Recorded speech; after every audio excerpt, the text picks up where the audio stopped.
વલસાડ જિલ્લાના વાતાવરણમાં આજે પણ પલટો આવ્યો હતો અને જિલ્લાના કેટલાક વિસ્તારોમાં કમોસમી વરસાદ પણ વરસ્યો હતો। વરસાદના કારણે કેરીના પાકને મોટા નુકસાનની ભીતિ સેવાઈ રહી છે, આથી ખેડૂતોમાં ચિંતા છે। હવામાન વિભાગ દ્વારા વલસાડ જિલ્લામાં પણ ભારે પવન સાથે તોફાની માહોલમાં વરસાદ વરસવાની આગાહી કરી હતી, જેની અસરને લઈ છેલ્લા 3 દિવસથી જિલ્લામાં વાતાવરણમાં પલટો આવ્યો છે અને વાદળછાયું વાતાવરણ પણ છવાયું હતું। દિવસભર વાદળછાયા વાતાવરણ બાદ સાંજના સમયે જિલ્લાના વલસાડ, વાપી સહિત અનેક વિસ્તારોમાં તોફાની પવન ફૂંકાયો હતો, તો કેટલાક વિસ્તારોમાં કમોસમી વરસાદ વરસ્યો હતો। ઝડપી પવન અને વરસાદના કારણે કેરીના પાકને નુકસાનની ભીતિ સેવાઈ રહી છે, આથી ખેડૂતોના જીવ અદ્ધર થયા છે। ગાજવીજ સાથે વરસેલા વરસાદના કારણે ચોમાસા જેવો માહોલ છવાયો હતો।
વરસાદ જ આટલી આવી યાર।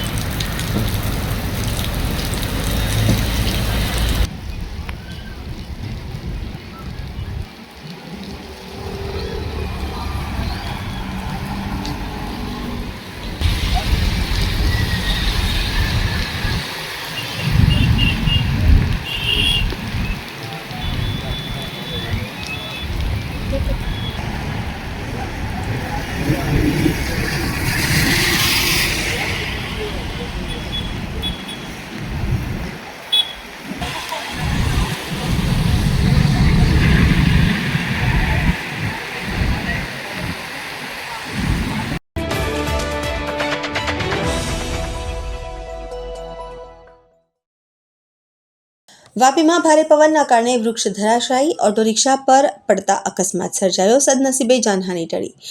વાપી શહેરના ગુંજનામા માતા મંદિર સામે આવેલ GIDC ગાર્ડન વિસ્તારમાં આજે ભારે પવનના કારણે એક મોટું વૃક્ષ ધરાશાયી થયું હતું। દુર્ભાગ્યવશ આ વૃક્ષ ચાલતી ઓટો રિક્ષા પર પડતા અકસ્માત સર્જાયો હતો। આ ઘટનામાં ઓટો ચાલક અને તેમાં બેસેલા સવારોને નાની મોટી ઈજાઓ પહોંચતા તાત્કાલિક સારવાર માટે હોસ્પિટલ ખસેડવામાં આવ્યા છે। સદનસીબે કોઈ મોટી જાનહાનિ ટળી હતી। વૃક્ષ ધરાશાયી થવાના કારણે રસ્તો એક તરફ બંધ થઈ જતા વાહન વ્યવહાર પણ ખોરવાયો હતો। ઘટનાની જાણ થતાં જ Vapi GIDC notified area fire બ્રિગેડની ટીમે ત્વરિત પ્રવૃત્તિ કરતા ધરાશાયી વૃક્ષને કાપી ખસેડી નાખ્યું અને વાહન વ્યવહારને ફરીથી શરૂ કરાયો હતો।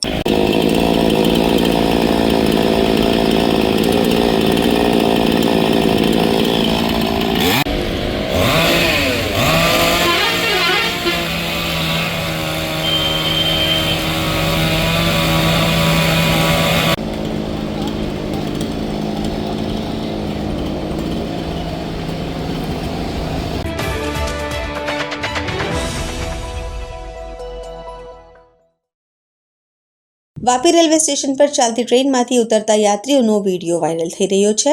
વાપીથી નીકળેલી એક ફાસ્ટ ટ્રેનમાં ભૂલથી ચડી ગયેલા મુસાફરો જોખમી રીતે નીચે ઉતર્યા હતા. વલસાડ જવા માટે વાપીથી ટ્રેનમાં ચડ્યા હતા મુસાફરો. જોકે ટ્રેન વલસાડ નહીં ઊભી રહેવાની ખબર પડતા ચાલતી ટ્રેનમાંથી યાત્રીઓ જોખમી રીતે ઉતર્યાના વિડીયો વાયરલ થઈ રહ્યા છે. अरे भाई साहब ऐसे लड़कों मत अंदर चले आओ।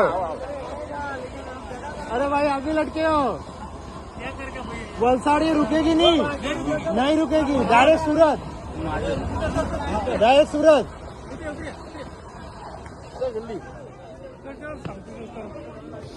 सूरत ही उतरेगी डायरेक्ट।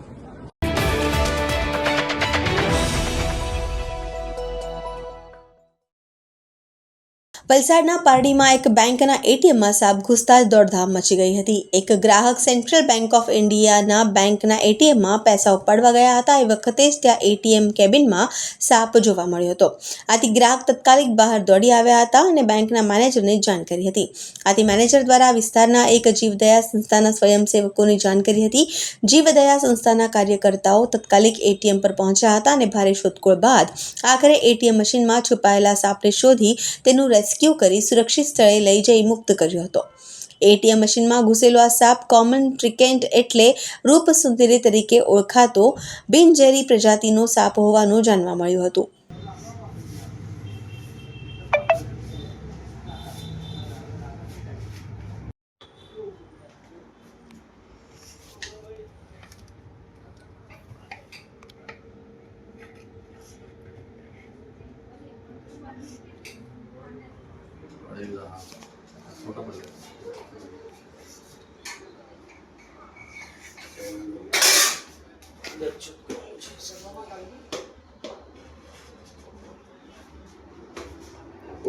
हाँ नहीं मेरे पास है फोटो